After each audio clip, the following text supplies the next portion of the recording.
What is up, Jabroni? JJ back here from Rum Pure Bets. Talk a little Monday Night Football. Maybe, just maybe, if we're fortunate, I'll talk some college football for tomorrow. Busy week in college football, of course. Um, what's up, Cam? How's everything?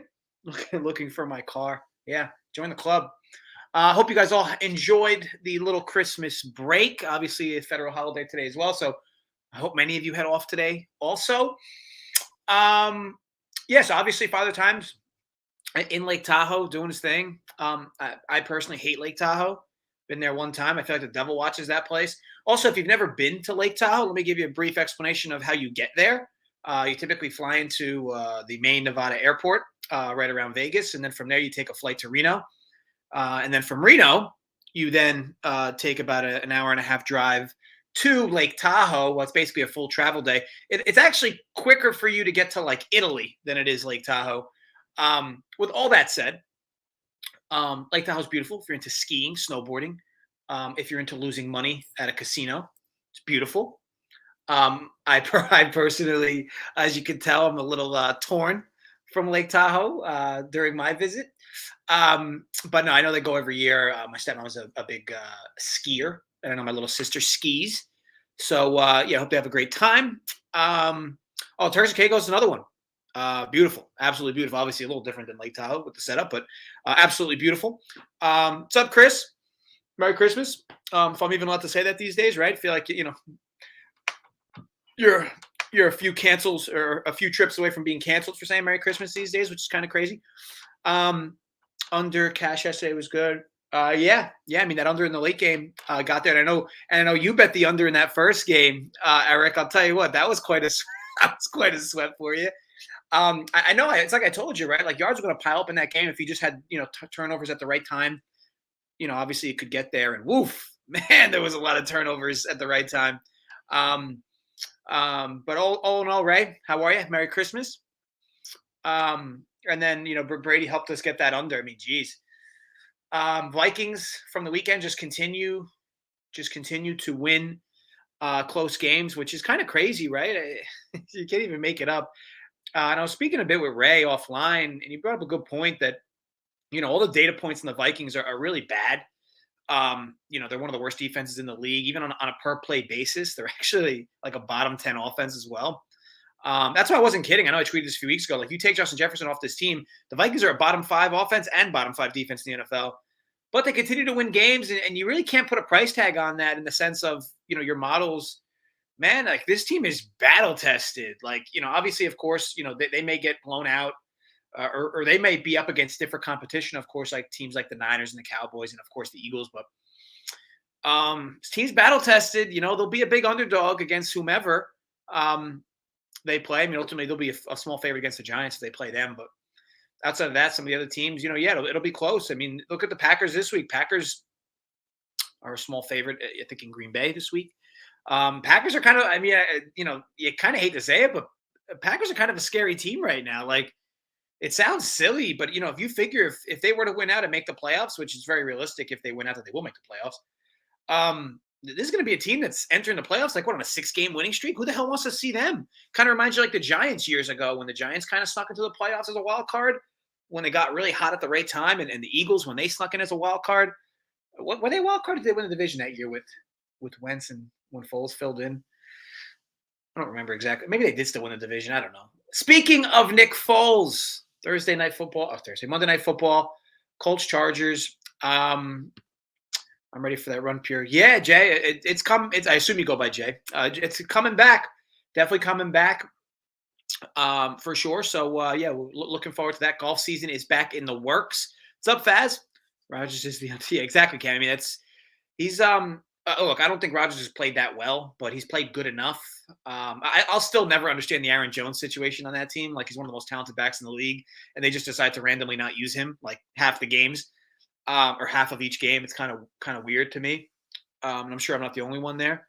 So, Eric, I'll be honest, that teaser, I don't mind at all. I didn't fire on a teaser in this game though, and the reason why. So the way I look at this game, and obviously I'll give you guys a few picks that I made or bet, if you will. But you're probably not going to love them, to be honest. all things considered. But the reason I don't want the team, so to me, this game is all about what version of the Chargers you get, right? Because obviously the Chargers are a better team. The Colts, the Chargers have a lot more to play for than the Colts. Um, but man, the Chargers are do some weird shit in these types of games, right? Like to me, they remind me a little bit, of the Vikings, in the sense that like they just seemingly always play up and down to their competition. And you know what's Staley, like anything fourth and short or less, anything fourth and three or less from inside the opponent's 40, they're going for it. And part of you likes that, but at the same time, part of you knows that this team just consistently leaves points on the table. They've been playing well, though. They were a team a few weeks back that I was saying I was hoping that they would go on a little bit of a stretch run just because of their upside. Like you look at some of these AFC teams like the Jets and other these teams that are like in the mix. The Titans, like who the hell wants to see these teams in the playoffs? I mean, the Titans are what a home 10-point underdog on Thursday to Dallas. I think they're home, right? They're not. That game's not in Dallas, is it? Uh, I think it's in Dallas. You guys can correct me if I'm wrong if you see it. I'm pretty sure it's in Dallas. Oh no, it's in Tennessee. All right, it makes me feel a little. No, yeah, I mean Tennessee, yeah. So Tennessee is a home 10-point underdog to Dallas. Like you're telling me this is a team people want to see in the playoffs as a wild card? Give me the Chargers. At least the Chargers have upside. And the Jets, I mean, yeah, if Mike White comes back, sure they have a little more oomph, if you will. But they're showing Brandon Staley running up the stadium stairs. Like, who gives a shit? Like apparently, like this guy's supposed to be like Rocky Balboa. Like, just coach the game, pal. I gotta understand. It's like I don't know if you guys are watching ESPN. Showing Brandon Staley running up and down the stairs in the stadium. Like, who cares? Like, anyway, sorry. Enough of my problems. Faz, I think I already said hello, but if not, hello again. But yeah, so either way, I'm not a huge fan. I definitely didn't bet the Chargers today. I wouldn't bet the Chargers. Here's the thing: this is a typical spot where it does make sense. At least we'll call it objectively makes sense that the Chargers should be a bigger favorite here, right? But we've also seen the good, the bad, and the ugly of the Chargers, right? To me, I don't want to predict the version of them you get today. I think that if you like the Colts tonight, I think you have to like the under, in my opinion. I think if you like the Chargers tonight, I don't necessarily think that means you have to like the over because I just, to me, the big piece here is do you think Foles is going to rejuvenate this offense, which he might. Okay. They don't have Jonathan Taylor, which we saw last game. Like maybe it's just me. What's up, Mark? Maybe it's just, what's up, Greg? Can't miss you either. John, how are you? And maybe it's just me. Like Zach Moss is he the fattest and slowest running back in the league? I mean, like if you watch this dude, he's just rocking like 24% body fat. It looks like he eats Krabby Patties half the week. And then like his like burst, like what burst? Like if you see he takes a handoff, you got like safeties tackling him before he even gets past the line of scrimmage. It's actually kind of tough to watch. I just don't understand. Like even like I know obviously Jeff Saturday and Matt Ryan collectively ate the blame. And I love how like as a head coach, like I'm gonna bench. And look, I want to be clear. I was a Saturday guy, like because I know he's got a good in with Indy. People respect him. The players seemingly respect him. I necessarily don't agree with the let's bench Matt Ryan after we lost 33-0 when the game plan of we're just going to sit on the lead for 3 quarters backfired. And then it's like, oh, hey, Matt Ryan, let's, after I forced you to not throw the ball for 3 straight quarters, now Matt Ryan, get us out of this hole that we've been in because we haven't been scoring or getting first downs. I just don't understand. Like if you watch back that Minnesota game, look, I'm a Minnesota fan, but I'm objective. I'm rational. Indy was dashing Minnesota, throwing and running the ball, whether it was play action, whatever. And of course, Taylor got hurt, but they were still dashing them, right, with the play action. And then they go up, they get the 2 special team scores, and then they just go ultra conservative, right? Just run, punt, run, punt. And then, you do that for 2.5 quarters, and then it's like, oh shit, this game's now tied. Matt Ryan, get us out of this hole. Dude hadn't thrown more than 2 passes in a drive in like since the first quarter, and now it's his job, 57-year-old Matt Ryan to correct the coaching miscues of that game.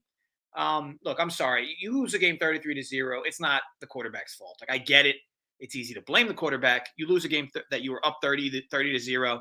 And I know, obviously, the blowhard fan's going to say, oh, well, Matt Ryan lost another game like that in the Super Bowl years back. That was also not Matt Ryan's fault. I don't know if you guys know this. Dan Quinn, I think it's his name, right? Dan Quinn? No, it's Quinn. He's not an NFL coach anymore. He's an offensive coordinator, okay, or a defensive coordinator, right? Cowboys defensive coordinator, I think. Is that right? I don't know. Either way, to me, if you want to give the coaches all the praise when they win games, you got to give them the same negativity when they lose games. I think, look, I'm a guy that respects Saturday. I don't know him well. I just know that he's a respected guy from other people I respect, and just we'll call it the transitive property for why I respect him. But needless to say, um, that was a lot more on Saturday than it was on Ryan. But again, the Colts have really nothing to play for. I don't think, right? What are they? 4 wins, 5 wins? Let's bring in Nick Foles, see if he, gives us a little life. The one thing with Foles that we know, though, right? Nick Foles is a check down machine, right? Nick Foles will take his shots downfield, but Nick Foles is a relatively safe quarterback. He loves his check downs. He loves his tight ends. He loves his running backs. I did fire on both tight ends receiving props over. I fired on that about 11:15 this morning. Numbers are a little worse now, but needless to say, I still like them. I think you can go. I think you bet them both. I think you could bet them both for a half unit. You could bet them both for a little under a unit, maybe 0.75. So I personally went over the heaviest on Mo Alley Cox, and then I went 0.75, or we'll call 75% of my normal wager on Jelani Woods, because again, I think that there's very few scenarios where you go 0-2. Okay. And I think it's most commonly that you're going to go 1-1, but I also think you have a better shot of going 2-0. You guys have seen me do this occasionally. Sometimes I do this with running backs, where it's going to be a split touch backfield and you get props for both. Now, I get it. The Chargers are one of the worst teams in the league versus the run. Look, Zach Moss sucks. I get it. If the holes are big enough, Zach Moss will probably have a decent game. And Deion Jackson, he's proven he can run, but it just seems like they like Moss more. So for whatever reason. So I don't know. Hey, Mike, Sharps on the Chargers, wise guys as well. Yeah, I mean, I'll be honest. I would think everybody's on the Chargers. I don't who the hell's lining up loving the Colts today. I couldn't even imagine. Colts come out and score 7-0. Would you live bet the Chargers? That's a good question, Bobby. I don't know. That's another good point, Greg. See, if my dad was on here, my dad would spend the next 10 minutes talking about Sharps, in a very positive way, I'm sure. Yeah, I mean the Chargers, just too hit and miss for me. Oh, Mike, I didn't even realize. You know what it is? I don't. I apologize. I should know. I should know better. Call it. You're a VIP now. That mistake won't happen for me again. But I appreciate it. So let me tell you this. So you guys who like the Colts, right? So my guy Eastside, right? Loa, you like the Colts. So why do you like the Colts tonight? Is it just one of those? Oh well, everybody's in the Chargers, so I bet the Colts, or is there legit rationale for it, right? So to me, you want to talk yards per play, you want to talk that whole bit. Sure, maybe the number's fair, maybe it should be a half point bigger or smaller, but maybe the line's fair, right? But to me, just rationally speaking, the only way that the Chargers lose today is if they do what they do about 3 to 4 times a year, where they just don't show up to a football game. And it happens. This is a team, I'd argue, that happens more frequently than any other team in the NFL. The Chargers are as talented as other teams in the league. To me, they could beat anybody on any given Sunday, and they can also lose to anybody on any given Sunday. Look, Herbert's great. I feel like this was supposed to be the year that he really progressed to the next level. I thought Staley was going to help him do that, but however, that seemingly did not happen. Herbert's had a good year, but I think people were really hoping this would be a big Herbert year, and it wasn't. But again, the thing is that you look at the AFC, right? Pull it up real quick.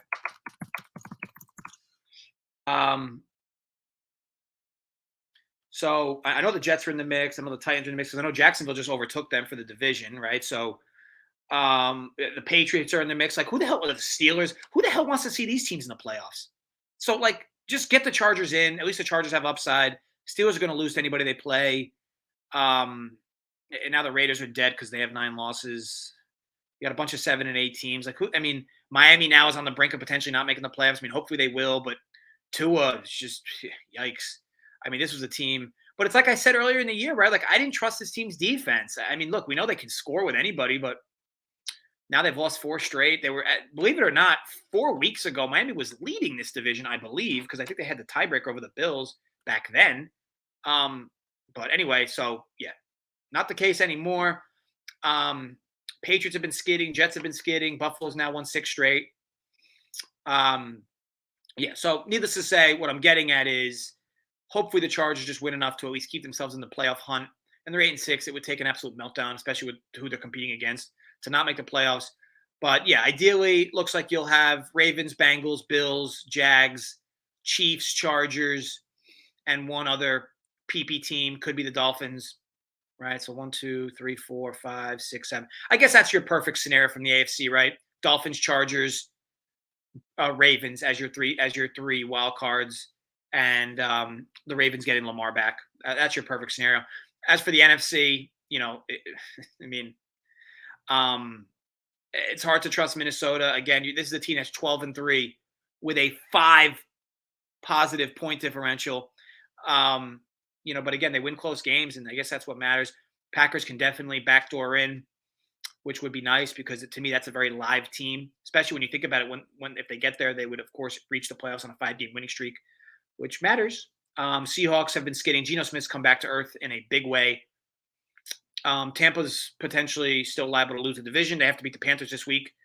The Tampa Bay Bucks have a negative 38 point differential and will likely host the Dallas Cowboys, who have a plus 131 point differential.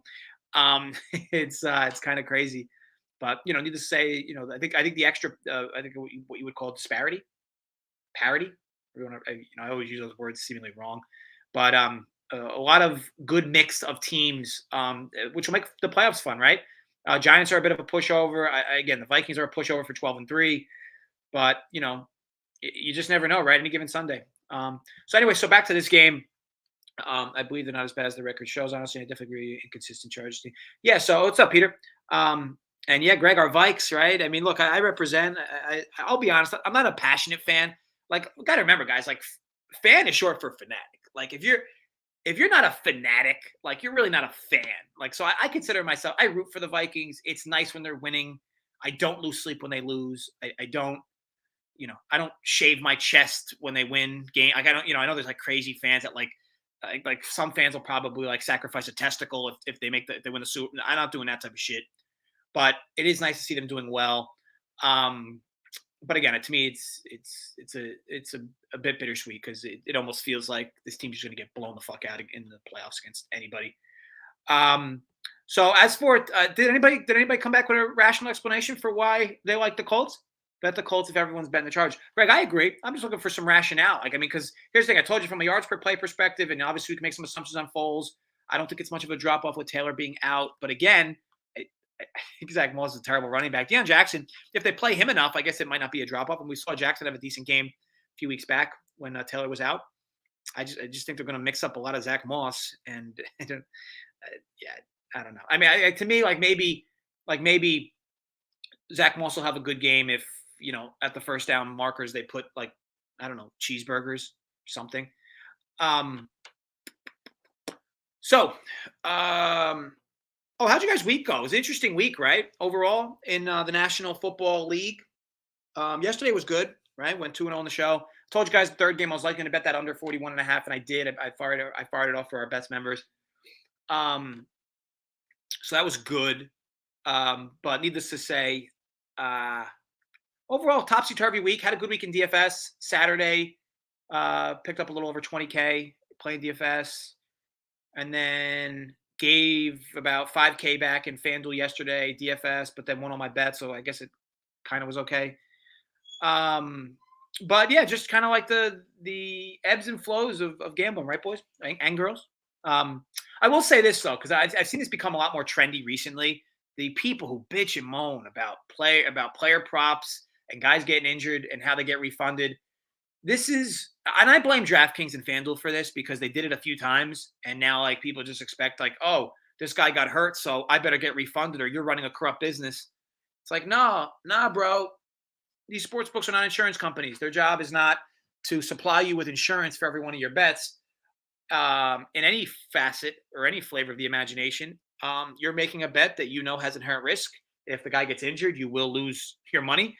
There is also inherent value when you bet unders that a guy or gal could get injured or benched or tossed out of the game, and you could win those bets. How many people do you think in the history of time, right? Let's flip our hat, right? Hold on. That actually kind of hurt. Flip our hat, right? So now we're the under better, okay? And we're the under better for player. Jeez, here's a fucking mess. We're the under better for player props, right? So guy gets hurt. Do you go on FanDuel and bitch and moan? Oh my God, this is such bullshit. You shouldn't pay me. You shouldn't pay me for this. Where's the regulations? Why am I getting paid for a player that got injured? That's not fair. That's not fair. I said he was going to go under his number of 42, but he only played one quarter. He was supposed to play 4 quarters. I shouldn't get paid for that bet, FanDuel. How many people you think do that, right? How many people? Percentage-wise, right? How many?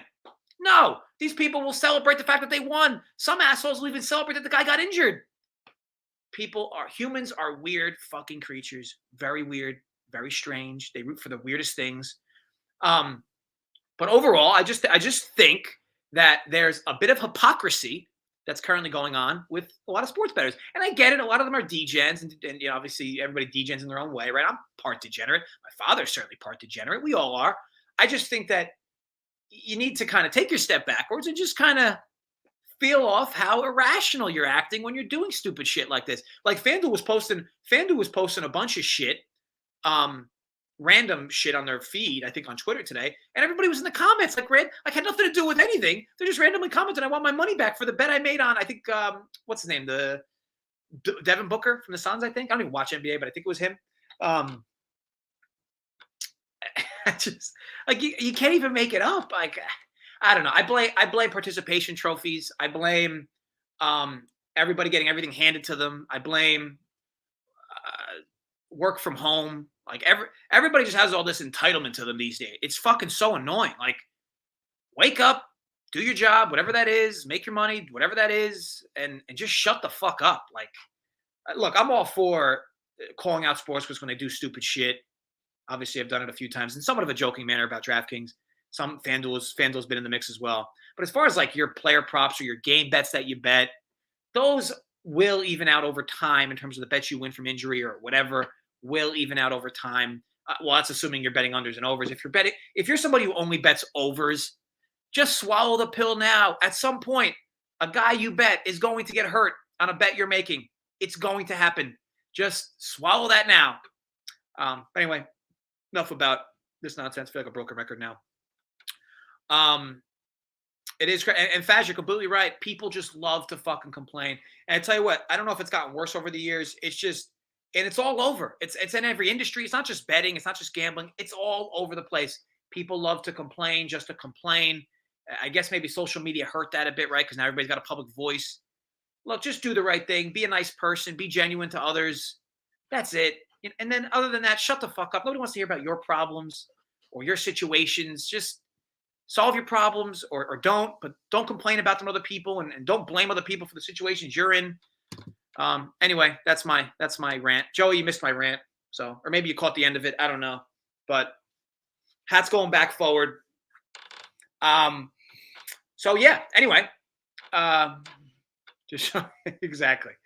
Thank you, Joey. Happy Hanukkah. I appreciate that. It's called. Yeah, we think you've seen the. Yeah, I tell you, there's a lot of stupid motherfuckers out there, and it's tough to watch at times. Mike, I'll tell you this in terms of first touchdown. So these are not bets I often make, and I'll give you a brief reason why.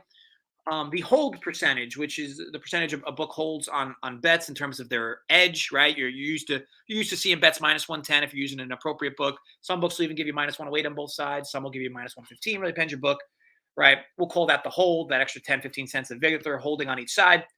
If you're making first touchdown wagers, just know going in, a 24 to 25% sportsbook hold on these. That is as high as any bet you'll make in any sportsbook, okay? This is why I don't really do them. Now, granted, doesn't mean you can't be degenerate once in a while and fire. I fire on first touchdown bets occasionally, of course. I'm just saying that you got to temper your expectations. You're not going to win these bets often, right? And even if you do, unless you're some tool on social media, right, that makes 30 bets and bets the top 30 people in first anytime touchdown, and then when the bet wins, you just go to post on social media, hey, I had the winner, LOL. Meanwhile, you had 29 losers in your bet queue. Or, look, if you say it before the game and you get it right, God bless you, good. But realize, like, I'd like to see more of like the first touchdown. Like, instead of people like on social media saying, oh, I'm betting first touchdown because I think this guy's going to score first. No, you should say, based on my models or based on my algorithms, I find some value in this individual to score at this number, and here's why there's value at this number. No, instead, people love to say, oh, I think this guy's going to score. I think this guy's going to score. Try to find value where you can. I'm not saying that, but again, do realize with that 24 to 25% hold on first time touchdowns, anytime touchdowns, or it might be even higher for some. Um, just realize that, temper expectations, and when you lose, you lose. You win, great, but don't cry over spilled milk. In regards to touchdown scores tonight, so I will say this: I find it interesting that Deion Jackson is plus 270 because I know they like Zach Moss. I know Zach Moss is that fat running back that they're going to use the goal line. And I'll tell you what. Look, I don't. You know what? In honor of this show, let's take a look at Zach Moss's peripherals. Okay, and by peripherals I mean height and weight. Okay, so it's okay. This is so full of shit. So ESPN says Zach Moss is 5'9", 205. Are we kidding? Have you seen this guy? Has anybody in the chat who's watched Zach Moss run the football this year? Does he look like he's 205 pounds? Just to put it into perspective, I'm 205 pounds. Okay, there ain't no chance on God's earth Zach Moss is 205 pounds. That dude's easily 235, 240, and carrying about 18 to 20% body fat, no doubt. I don't know who he's paying on ESPN to post that listing.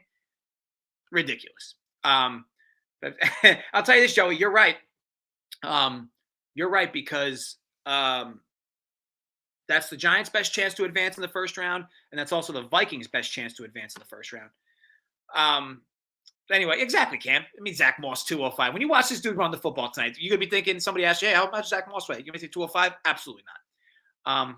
But didn't tell us about every team or better. You probably want to take it. Yeah, Wes, I'll be honest. A lot of people do this. This is Vegas Dave's obviously made this super famous, but a lot of people do it. No harm, no foul, I guess, overall. But, I think that their people are always up to something. And, it's annoying that that's kind of where the industry's gone. But, situation is what it is. Pittman at plus 200, I also do not mind. I also think, again, we've talked about the tight ends. Why not take some stabs on some of these tight ends? You got Mo Alley Cox and Jelani Woods, plus 380, plus 475. If you're going to take a dart shot, I would do that.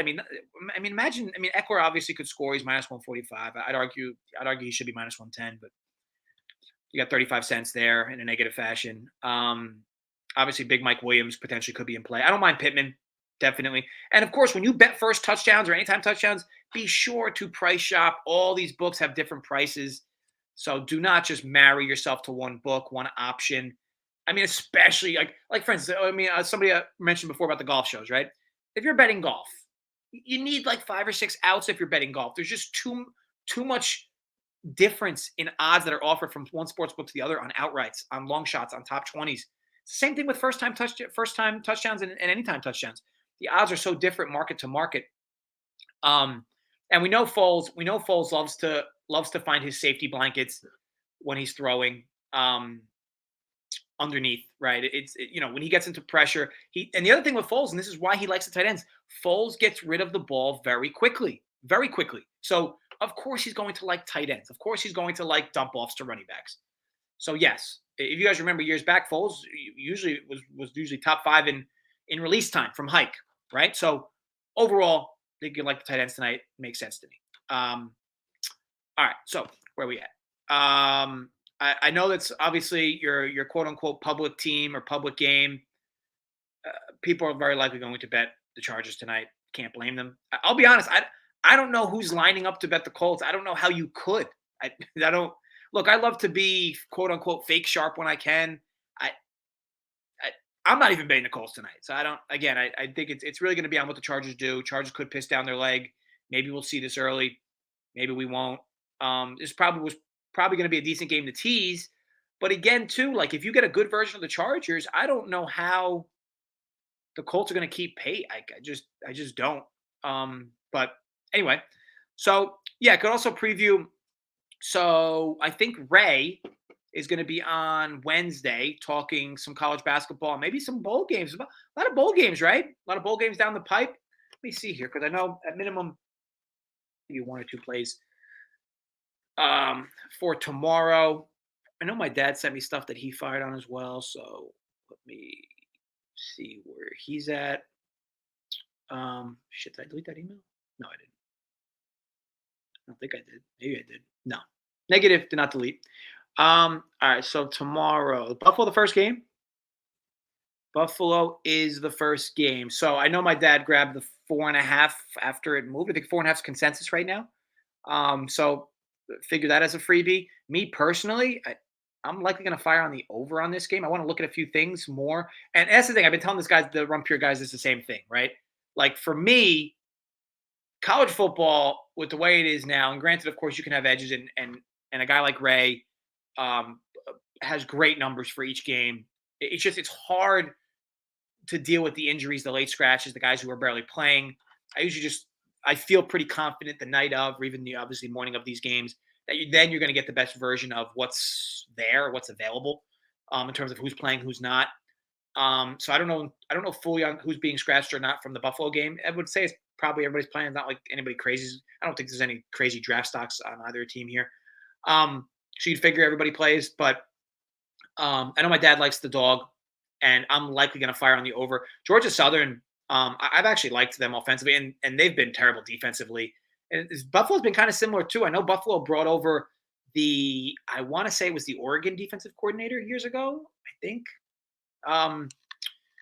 But they're supposed to be more defensive minded, but they really haven't been. So, but anyway, so obviously I'll make my decision late tonight, early tomorrow on that game. But I do know if you guys wanted a bet that I know my dad bet, I know he grabbed the 4.5 with Buffalo. Most big accounts in action apps are Colts. Yeah, I guess I find it crazy. I guess people are betting. Hey, maybe maybe the Chargers aren't as chalky as I'd assume. I just who the hell could be lining up to bet the Colts? What's up, Chris? What's up, Uncle T? Uncle T in the house. Make sure you put facts play in the shit. Yeah, I definitely will. What's up, Mitch? So yeah, other than that, I mean, I'm happy to take any questions you guys have on anything. I'm also willing to talk personal things if you want. Happy to divulge personal items. I think this is a safe place, right? It's like Planet Fitness in here. And yeah, looking forward to obviously the golf stuff coming back. College basketball videos will become a weekly thing once bowl season ends, which bowl season is going to be near the end after this week. So expect to see some solo college basketball plays from me. I'll probably just try to join my dad more on these live shows, get you more perspective that way. This week, obviously, as I said, my dad's in Tahoe, so I'll be filling in for him. Well, Ray's going to take over the Wednesday show, so Ray's going to have a Wednesday show where we'll say Ray is going to overtake Whip It Out Wednesday, where he's going to give you some good perspective on, again, maybe a few college basketball games and of course, the bowl games. And then Friday, I will do the Factsman Friday show solo, I think. I'm doing it with Ray. We're going to do it together. We're going to try to do it around noon Eastern on Friday, so stay tuned for that. What did Auntie Dunkle? Uncle T, it's going to sound silly. We agreed. We weren't going to get each other any gifts this year. 0 gifts this year. That's actually the first time we've done it since we met. Just kind of made sense. I don't know. We're buying a bunch of shit for a bunch of different people. And as far as me and her, just kind of like we get each other stuff all year round. I'm sure you know what that's like, Uncle T. You've been a long time married individual.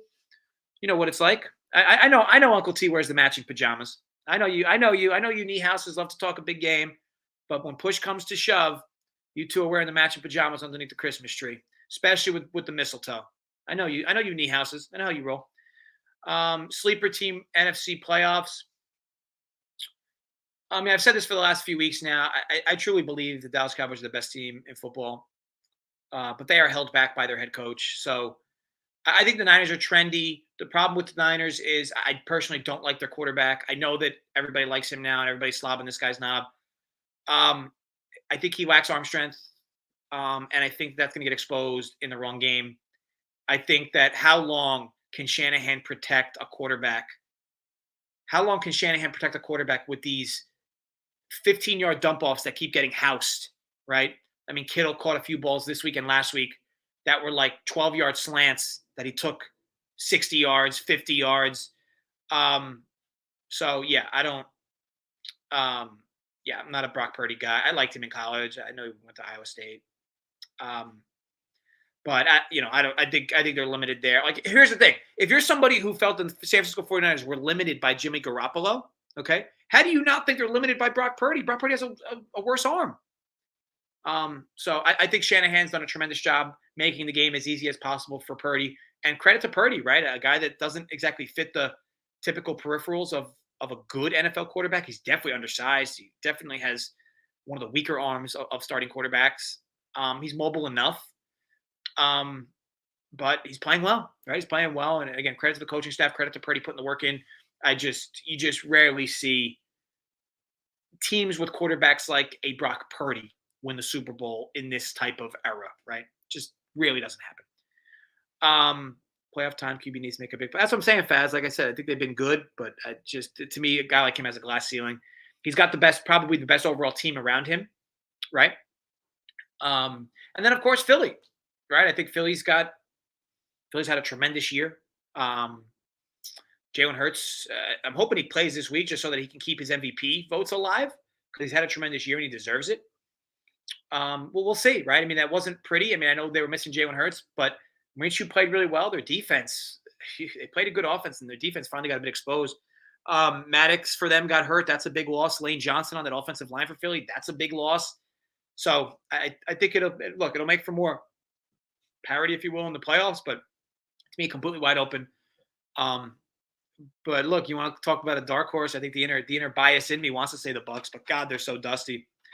And I want to say the Vikes are being. I mean, they are kind of getting slept on because they just don't pop off the sheets.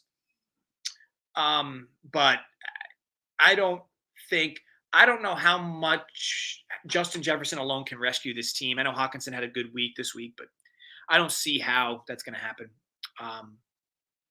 But again, we'll see. I mean, they're going to get to hold if they can hold the 2 seed, which is going to be big, right? Because if they were to lose this week and San Fran wins, they'll become the 3 seed, which is going to be a problem.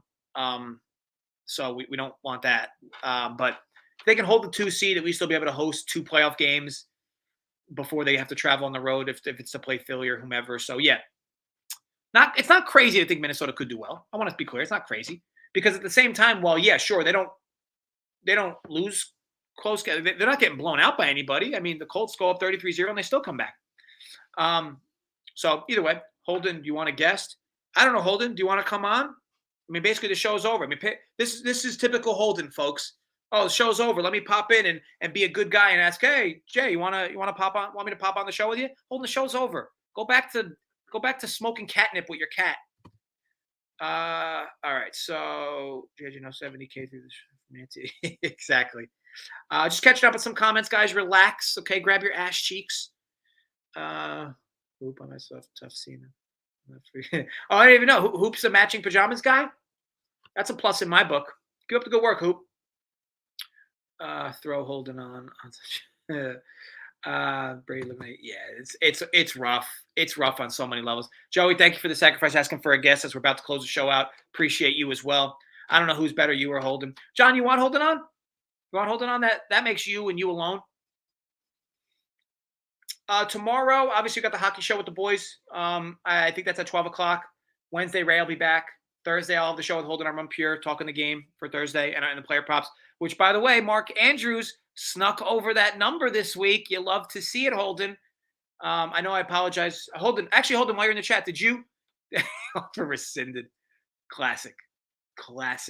Holden, did you end up winning in fantasy this week in your high stakes? I hope it's a yes, because I hope I'm not the reason you lost, because obviously if you played Ingram, you probably definitely would have won. Or I hope if you lost, you lost by like 200 points so that it wouldn't have mattered. But you could be honest, this is a safe place. Holden is a Nazi. What was I going to say? Holden took a shroom. Shit, imagine. By the way, I saw the new Avatar. Consider me a fan. I didn't even watch the first Avatar. Second Avatar was really fucking good. That was a good movie. I was like crying. It's crazy. Tough to watch certain scenes. But like I said, as somebody who didn't even watch the first one, if you liked the first one, I assume you'll have to like the second one. I need 40 from Eckler. It's tough. We've all been there. Baseball season right around the corner. Excited for them. Excited for and obviously this newfound Mets money, right? We call them new money. 3 hours. You're right, Richie. I think it was like three and a half almost. It was even more than that. But like I said, good movie, quality, Dunkel approval. Okay, guys, I won't keep you much longer. I do think if, like I said, I'm not in the showdown streets today, so don't even think, don't be like, oh, gonna give out a play. You must be playing showdown. No, I'm not. But if I was, I would definitely be interchanging the Colts tight ends in every lineup. One, maybe both to be even more different. They're cheap enough, and to me, they have touchdown equity with Foles, and they have good yardage equity with Foles. So, like those spots in showdown, may even make a silly same game parlay, including the Colts tight ends for a tutty. With all that said, guys, thank you for watching. Hope you gamble responsibly. I hope you all enjoyed your weekends with family, friends, or if you had no family, whatever you were doing, exchanging gifts with whomever, doing whatever. Hope you enjoyed it. As always, stay safe. While I won't be able to replace my father, I won't go obviously on as many tangents, even though I think I went on tangents this entire show. Obviously, that'll be back next week. We'll be able to recoup some of that stuff. I'll be joining Ray on Friday. And then Saturday got a decent DFS slate in college football too. So all that said, stay safe, gamble responsibly. As always, run pure. See you guys in a few days.